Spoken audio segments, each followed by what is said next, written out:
Going to be truly special.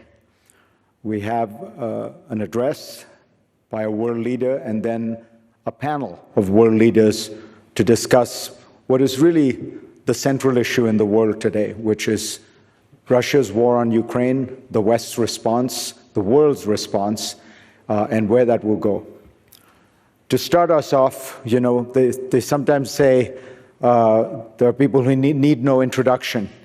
I think that this might be the definition of such a person, but I think there's another definition that comes to mind. I think that in years to come, when dictionaries are trying to decide how to describe and define the word courage, they might say such a quality as President Zelensky of Ukraine demonstrated during the Russian invasion of his country.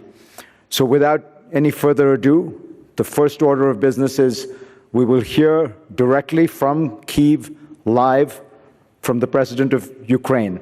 I will take 1 second before to just let you all know that we have a very special situation right now, which is the First Lady of Ukraine is in the audience, and she will be watching her husband.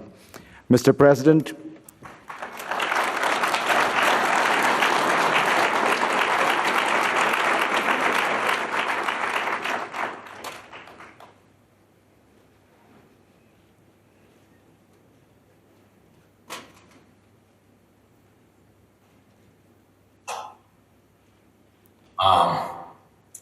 ladies and gentlemen, 10 hours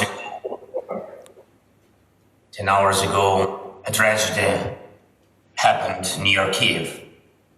The helicopter crash claimed lives of the Minister of the Internal Affairs of Ukraine, his colleagues, and helicopter crew when it fell near a kindergarten. 14 of Ukrainian families lost their loved ones today, and many more families are losing daily because of the war. And I shall ask you to honor the memory of every person Ukraine has lost with a minute of silence, please.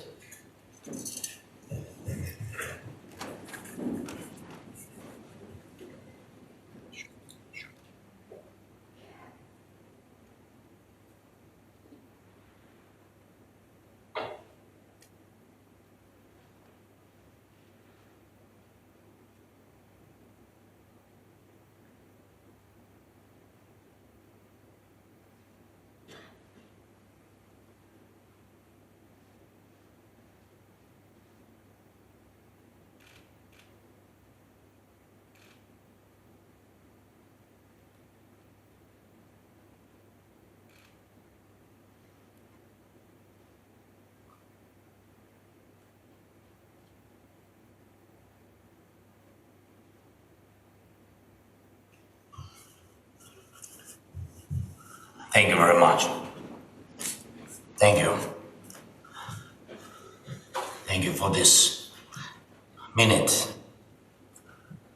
Only 1 minute, but it keeps the memory about so many people. Ukraine lives thousands of such minutes, including 3 minutes on January 14th. 3 minutes. The time it took for a Russian missile to travel hundreds of kilometers, hit a residential block in Dnipro and kill at least 45 people. 45 adults, children, 45. My address will be short, about the time we are short of, about small minutes, about years made of these minutes. 3 years ago, I spoke at Davos for the first time in person. The topic was how to build a cohesive and sustainable world. I'm talking online now. And the topic is how to cooperate in a divided, fragmented world. Conclusions, they are obvious. The world cannot keep the pace with changes and challenges. The least of crisis, global security, environmental, food security, energy ones, needs to be amended with another one, the time crisis. The list of calls for decisive, efficient joint actions needs to be expanded with one more, the call for speed, the speed of decisions making, reaction of the civilized world. Tragedies are outpacing life. The tyranny is outpacing the democracy. Russia needed less than 1 second to start the war. The world needed days to react with first sanctions. The time the free world uses to think is used by the terrorist state to kill. Ukraine and its allies have been resisting it for almost a year. This period proved all our prompt actions brought positive results. The opening of European borders for Ukrainians, the grain deal, the energy unity. Together they saved millions of lives. And not only in Ukraine. It is not only Ukraine, but the whole world needs exactly this pace of decisions and actions. The world was hesitant in 2014 when Russia, without hesitation, occupied the Crimea. The world was hesitant in 2022 when Russia, without hesitation, made the war full scale. The world must not hesitate today and ever.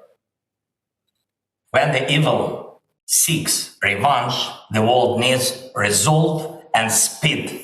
Russia is exporting terror. Russia is spreading the strain of the war across the world. Ukraine offers the world a peace formula. Please, 10 steps that the world must make faster than Russia makes its new moves. Mobilization of the world must outpace a next military mobilization of our joint enemy. Discipline of Ukraine with air defense systems must outpace Russia's next missile attacks. The supplies of Western tanks must outpace another invasion of Russian tanks. The restoration of security and peace in Ukraine must outpace Russia's attacks on security and peace in other countries. A tribunal for military crimes must prevent new ones. The expansion of NATO and the EU must outgo the spread of the Russian aggression. We routinely defend values which some of the allies take for granted as a fact of life. For us, the fact of life is the world in need of resolute and prompt steps. Ladies and gentlemen, 3 years ago was my first time at the WEF. It was the time when the world was fighting COVID-19. It fought and won. Now the world is fighting against Putin. In 3 years, we will be discussing new challenges and threats in Davos. What will this mean? It will mean we will definitely overcome the current threat. The history repeats itself. At first, the world either fails to notice or underestimates a threat. Then it unites to resist it, and then the world wins. Every time, the same outcome. The world overcame Nazism, the apartheid, pandemics, the indifference to climate changes, financial crisis, and the Kremlin strain. The world will overcome again. This is how much can be said in a matter of minutes. This is how much can be understood in a matter of minutes. The world will overcome again. The time is high to make it happen faster.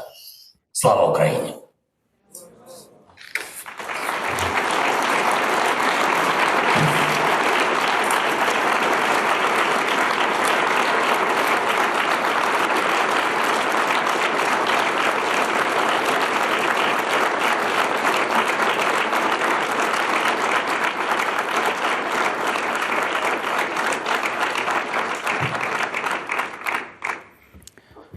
Mr. President, thank you so much for that moving address. Let me ask you a few questions. I know how pressed you are, so thank you in advance for this. And of course, let me extend my condolences, and I think everybody in this audience's condolences for the terrible tragedy that took place in Ukraine. In November and December, the world watched with amazement as Ukrainian forces liberated one town and city after another. It seems now as though the war has moved into something that looks more like a stalemate. Can you tell us what the war looks like to you on the front lines right now?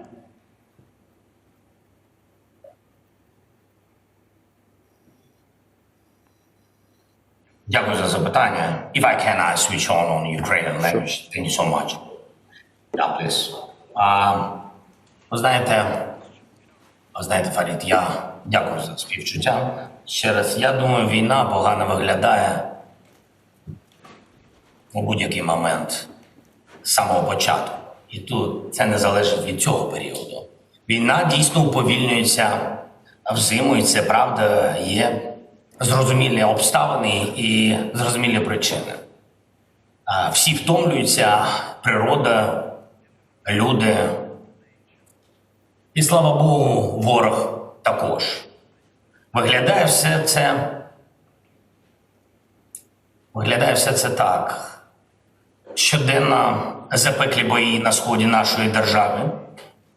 Ми стоїмо стійко, міцно. Я вдячний всім нашим воїнам, живим і тим, кого з нами, на жаль, вже немає, за їх мужність.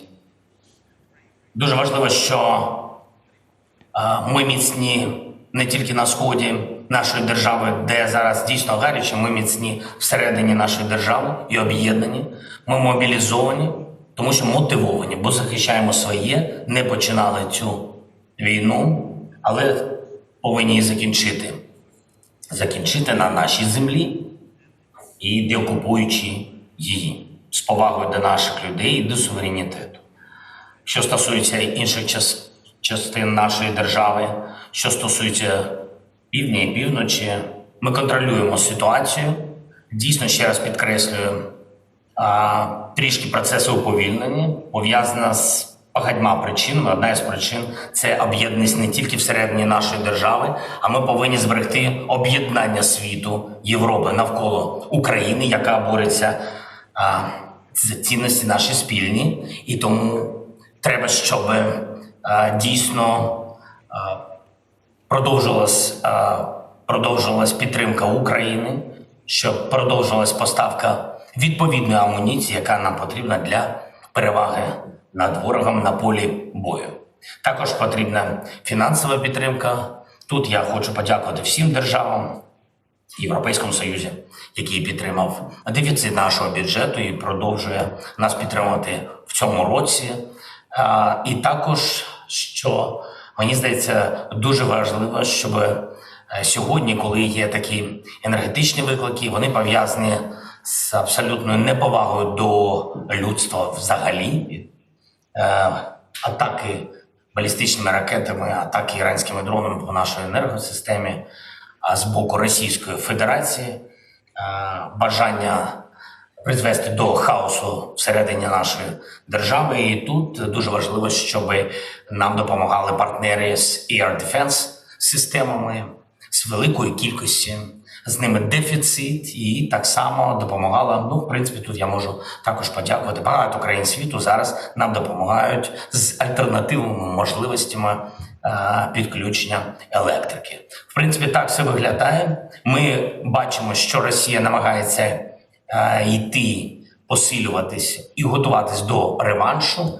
Ми вважаємо, що їм не вдасться, бо вони воюють не тільки проти України, а проти просто цивілізованого підходу до життя. Дякую.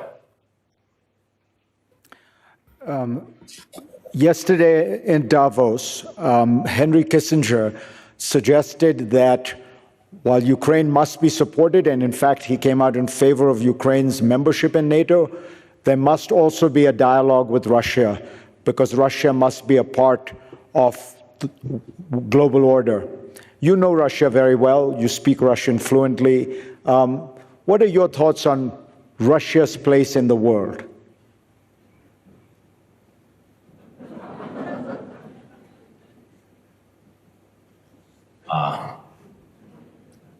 Навіть не знаю, де це місце. Мені здається, що місце серед терористів Росія собі вже обрала. І сьогодні це вже не залежить від їх керівництва. Їх керівництво більше не впливає, я вважаю, на розвиток Російської Федерації, їх історії і культури. Я думаю, що все залежить від сьогодні міцності України, підтримки партнерів, політичної підтримки світу України, а також залежить від російського суспільства, яке повинно відкрити очі, якщо вони хочуть своїми очима бачити майбутнє для своєї Російської Федерації, визнати всі ці трагічні помилки, відступити, поважати статут ООН, поважати наш суверенітет, нашу територіальну цілісність. Приблизно так. Я радий, що пан Кісінджер змінив свою думку. Для нас сьогодні пріоритет, наше політичне завдання, щоб люди відомі, різні політичні діячі сьогодні актуальні або були колись актуальні, щоб вони визнавали велику помилку саме Путіна і визнавали, що це агресія саме Росії. Визнавали ці моменти, вони важливі, і щоб вони політично також тут тиснули на Росію, щоб вона завершила цю криваву агресію. Що стосується НАТО, безумовно, ми розуміємо, що для нас гарантії безпеки є одним із пріоритетів. Наприклад, якщо говорити про нашу формулу миру, один з пріоритетів, один з 10 цих пріоритетів, ми розуміємо, що поки що ми не в НАТО, і, на жаль, Росія також це розуміє і бореться з цим, щоб, не дай Боже, щоб цей шлях був коротким до НАТО. Але я усвідомлюю, що ми на цьому шляху. НАТО – це найкраща гарантія безпеки для України, нашого суспільства, майбутнього для наших дітей. Але тим не менш, ми вже запропонували, поки ми на цьому шляху, ми запропонували гарантії безпеки для нашої держави. Вважаємо, що цивілізований світ підтримує наші пропозиції. Finally, Mr. President, the accident, the helicopter crash, we think was an accident. We hope it was an accident, but it did raise in my mind, and it of course must have raised in your mind, the question of your own safety. Do you feel that there are still ongoing active threats that are increasing? Do you worry about your own security every day?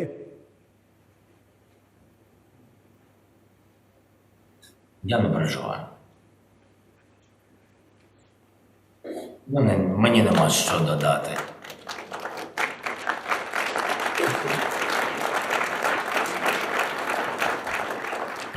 Well, you said it once, sir. You don't need a ride, you need ammunition, right?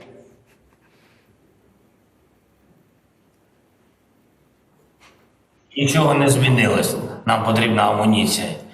Я нікуди не поспішаю.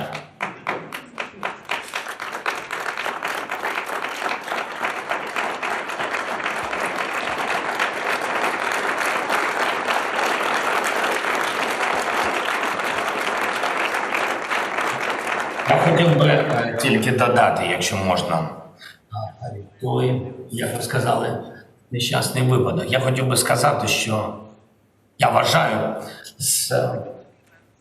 через той досвід війни, який є сьогодні у мене і у нашого суспільства.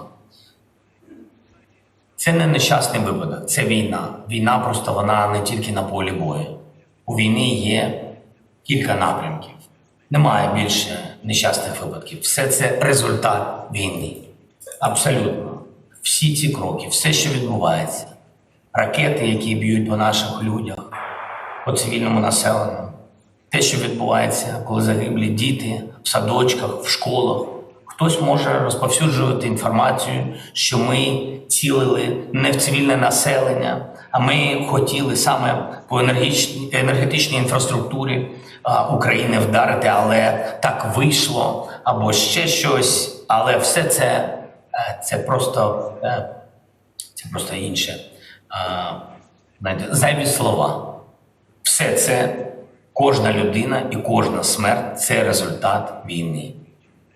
Дякую. Mr. President, thank you for your time.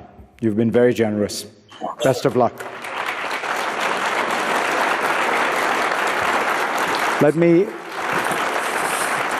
Thank you.